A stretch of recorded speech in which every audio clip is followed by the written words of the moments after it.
Hey everybody, welcome back to the Roundtable Chats. Today, we've got a very special episode for you. It's actually not special at all, really. It's the same thing we usually do. But it's episode 50. That's pretty exciting. Not of chats, but in general. I'm very excited about it. It's kind of wild that we've done this for 50 episodes at this point. Yeah, we kind of maybe do it a little too much. In a way. But who's stopping us? No one. Not the government. That's for sure. They better not. No, but today, guys, we're actually going to dive into a little bit of a weirder topic. Not weirder, but just kind of like a normal topic for chats, which I don't feel like we do very often. But we're talking about the future of the movie business, because it's not looking great. It's a little dark, and as movie guys, big movie guys over here, yeah, it's going to be pretty weird to see the future unfold. Yeah. So let's just get right into it. Please join us at the round table. So I think one of the businesses that were obviously hit the hardest by the whole COVID-19 global pandemic, kind of whatever that thing was, and still is, but was the movie business.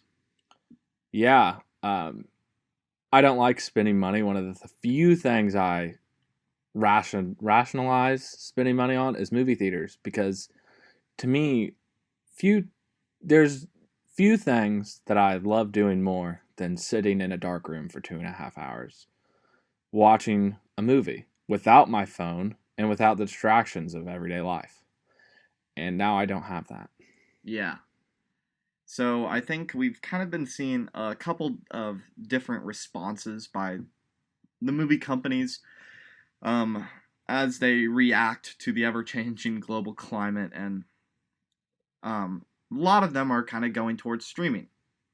Now, at first, I thought this was a pretty good idea. If you can't have a theater, then having like a streaming service for people who pay money monthly to see the new movies kind of makes sense to me. I kind of get it. I still want to make this very clear. I think that the movies are actually super important to our society as a whole.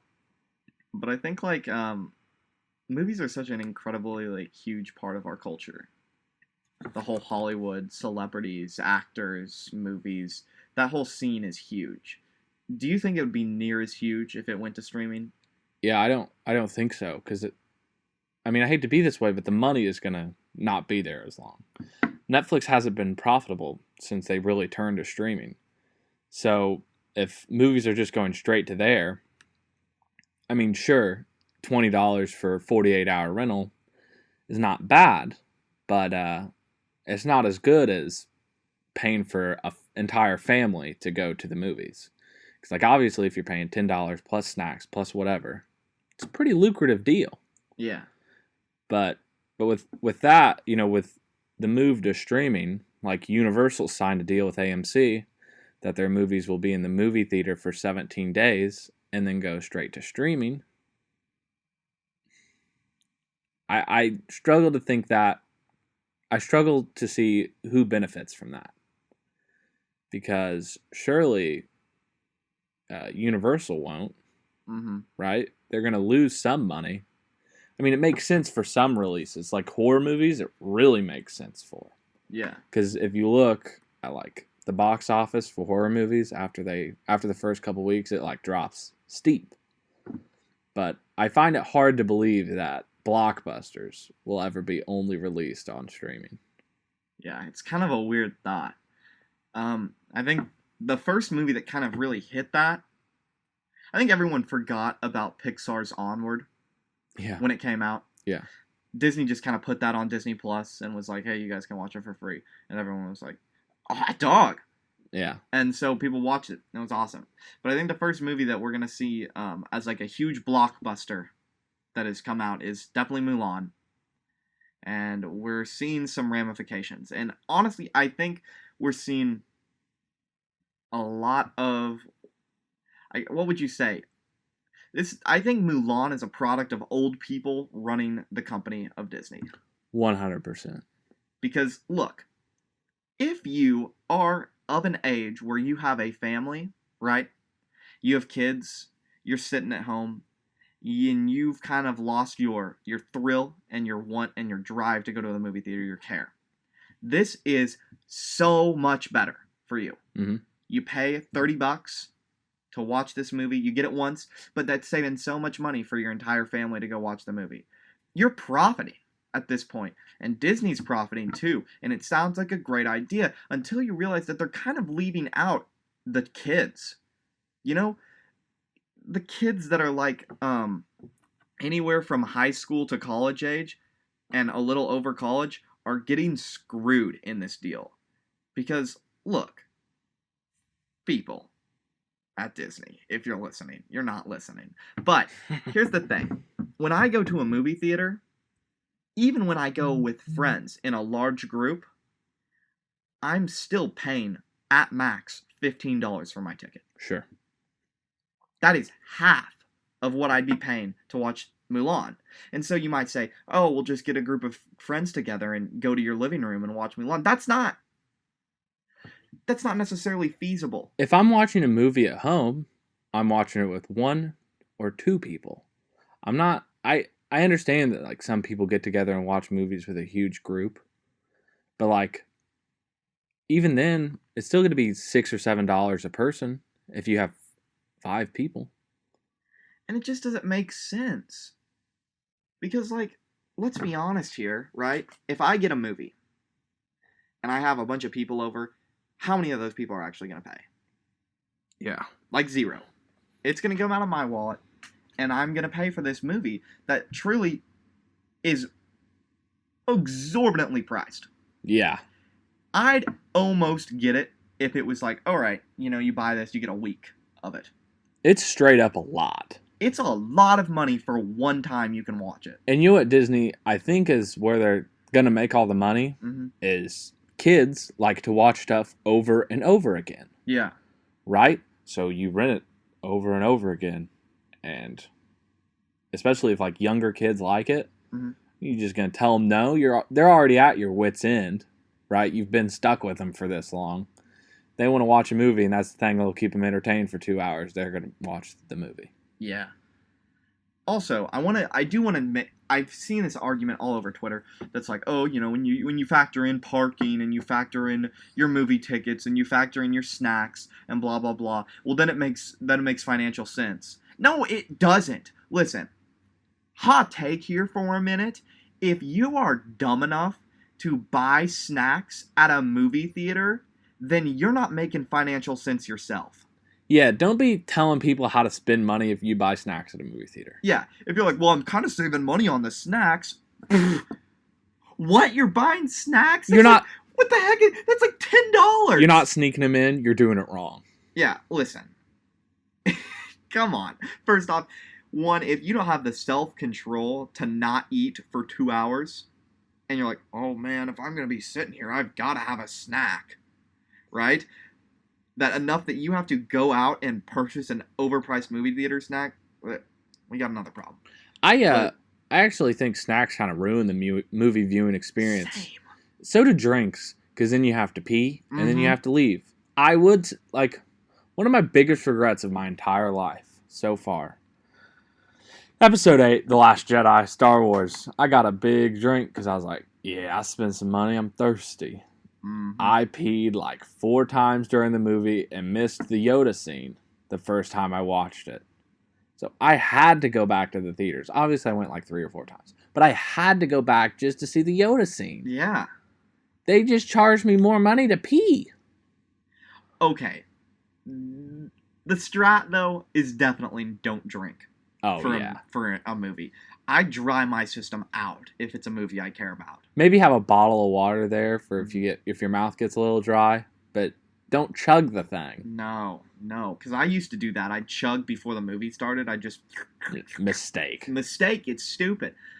I used to be one of the people. Every time I went to the movie theater, I had to buy a slushie. Interesting. I had to. It was like, what am I doing? But then I started paying for my own things.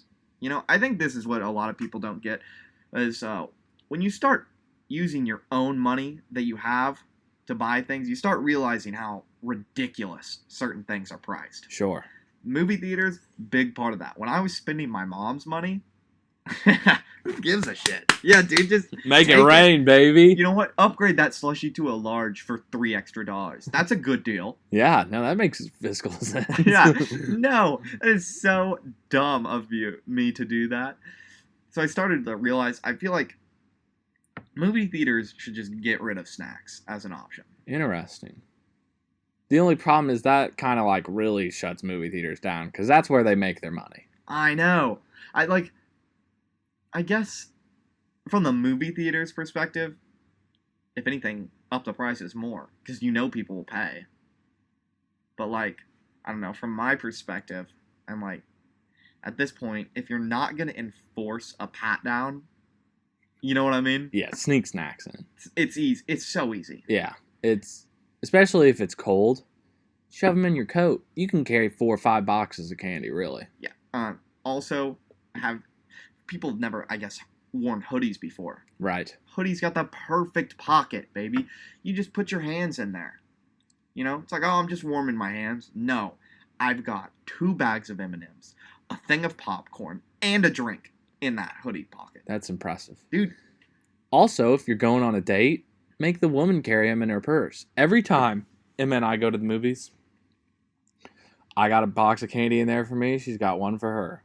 If you really have to have candy when you watch a movie, go to Walmart, pick it up for $2. You just save $437.87. It's so accurate. And people who complain about going to the movies and like, oh, I don't go to the movies anymore. I can just stream it because the movies are too expensive. Yeah, because you're buying $40 worth of food there. That's what kills me, is people who say that this is a better financial decision than going to the movie theater. Are they going to the movie theater correctly? Those are the type of people who every time they go in a group of movies, they're like, yeah, I got the tickets, boys. Just have a friend group that's comfortable with splitting the check.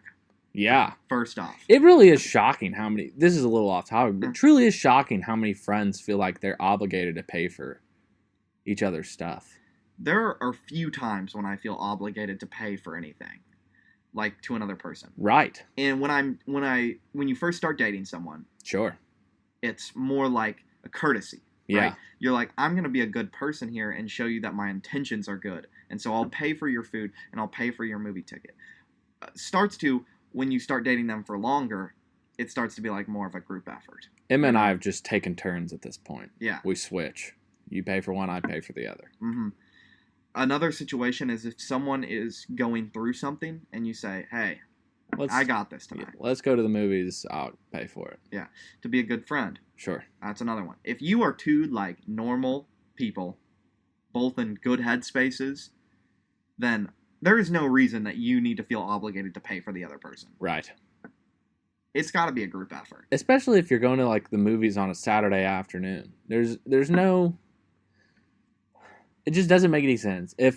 I guess it makes a little more sense if you're going to a release and you order tickets and you're like, just don't worry about it. Yeah. It's less of a, especially if it's like $6 or what, it's less of a struggle for me to just pay it than for you to pay me the money back. I kind of get that a little more, right? Mm-hmm.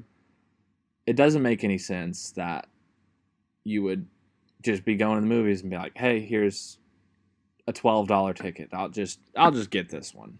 What? Those are the people, I feel like, who are thinking that this Disney deal is good, though. Well, yeah, because they get so much less. Well, if you're taking the boys to the movie theaters, like we've gone 4 or 5 a group, if you pay for the whole thing, it is less. It is less. But if you're a single person, right? Disney's really discriminating against the single people, in my opinion. Hard. If you're a single person that just likes movies and goes to movies, and you're a solo rider, right? You're going to movies just by yourself. This sucks. Well, this is the worst thing you could have done. This just jacked your ticket up by probably 3 times. Well, even like if you and Ethan and I were watching this, for example, it still really doesn't make sense. Yeah. It's still going to be $10 a person. I would rather just go to the movies. Because going to the movies is like $11. Yeah. Also, first off, I want to say something about the stupid COVID movie theater restrictions. At this point, it's dumb. At this point, if I can go to a restaurant at full capacity, if I can go to Walmart and bump up with people against the walls, I think the movie theaters can have the common sense to say every other freaking row. Yeah. Or say, hey, just order your tickets in advance. We can only be at 50% capacity, so we will seat you and your group away from people. And when the theaters fill up early, sorry. Or it's just like the movie theater we go to when we're at college. Yeah. You like, every time I think I press the button, but they do it. Yeah. But they have it so you can only sit in your assigned seat, right? Yeah. You don't get a pick. Why didn't everyone just do that? How is this a big problem? If anything, movie theaters should be one of the first things to open. They clean after every showing. Yeah. I mean, granted, some movie theaters don't do a great job, but there are a lot of companies that don't do a great job and have been able to open because they clean. And like, I don't know. It just, the whole $30 thing just seems like so much to me. Even $20 is more seems more reasonable. $30 to watch a movie is one time is absurd. $20 you can buy movies. Yeah. You're paying more to watch it once than you could to buy it. I would love to see the numbers of this, like, purchase wise. I'm hoping that it fails. I do too. Because if it doesn't fail and it becomes good, then Disney might have the awful idea to make this the new normal. I hope for the sake of movie theaters that this fails. Personally, right? I'm not going to buy the movie. I'm not going to watch it. It is missing out on great content for this podcast, in my opinion. But I feel like it is a disservice to the movie theaters if I support such predatory business practices. Yeah. Because really that's what this is. This is Disney thinking, hey guys, not like we already don't charge an absolute ton for everything we own. Let's bump this price up. At some point, a company like Disney needs to just realize how good and financially well off it is and say, all right, you're in a pandemic. We're not going to exploit that fact to get more money out of you. It's just like, some movie theaters obviously benefit a lot by being essentially the middleman between movie companies, like big whatever, and viewers. So when Disney takes out the middleman, like, they're obviously going to make more money. What we're trying to say is movie theaters are such an important part to not only like movie companies, but like the viewing experience for viewers. Mm-hmm. Well, I'm sure we've talked about it before. We might have even talked about it today. But there is nothing, and I mean nothing, better than watching a movie in the theater. And here's why. When I look at like a theater, I can tell you, hey, I remember seeing blank here. I never go to my living room and say, do you remember the first time I watched this here? I mean, certainly there's a few movies that I could say that too. Most of them in recent memory. Mm-hmm.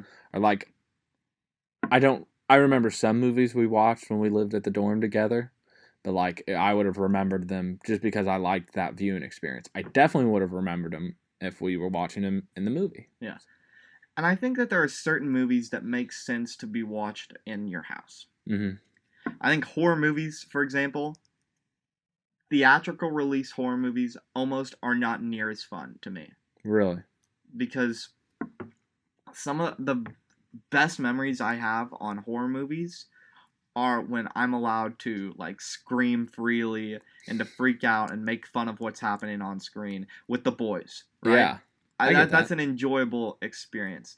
I see the appeal to actual people who want to watch horror movies for the art or for the scared, to be actually scared. Mm-hmm. I see that for a movie theater. Like me personally, my enjoyment of horror comes from the boys around me. Right. But movies like Mulan, that's a movie that I would only watch in a theater. Exactly. Like, could you imagine buying Endgame for $30 at your house instead of watching it in the theater? Could I imagine it? That's a hard question. If you're meaning, you wouldn't enjoy it? Like, oh no, Endgame, no, that's a theater movie. Endgame to me, like, although it's not my favorite Avengers movie, it is still an excellent theater movie, Mm-hmm. right? All the superhero movies are. Your pretty much any high budget movie, Yeah, theater movie. is a theater movie. I mean, now if Endgame was to come out in the midst of coronavirus and Disney said $30 for one watch, at that point when you're so invested in a series that you've seen every other movie and you're at the culmination, I'd pay anything to watch it. Right.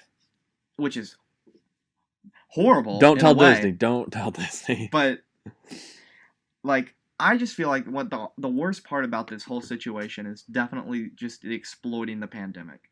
You know what I mean? Yeah. Because I feel like so many companies are being so nice right now because people are having it rough.